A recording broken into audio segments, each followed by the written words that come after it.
Ok, no, ob svetovnem dnevu poljubljanja obnovimo znanje zdaj, da se poljubljanju strokovno reče oskulacija. Ponovimo. Oskulacija. Dajmo se oskulirati. Poljubljanje pa je klasično dotikanje ustnic, ne? Ja, zdaj, in poleg samih dobrih vibracij na Fantasyju vam pošiljamo še zvrgan koš poljubčkov. Zagotovo, ja. Ampak, Janko, se spomniš ti mogoče svojega prvega ljubčka? A si ga dobil ali si ga dal? Ubi mene. Ne bom. Ne spomnim se. Kaj, tuk si že star, da te demenca Ja, no, se matra? zdaj.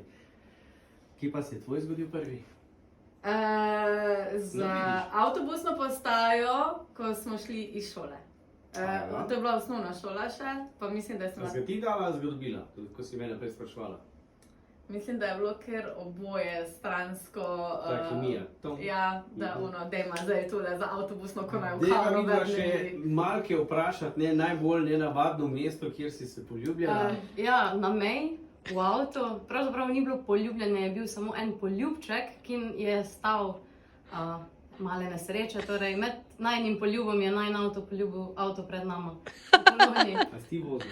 Ne, seveda. Tvoj te kušno pa še zalesel. Zbegan moški, spustil kupljenega sklopko, pa je avto zdrsnil. Ampak ni bilo nič hujšega, no, malo smo se nasmejali. Samo ljubčkanje, le. Ne se poljubljati v avto med vožnjo.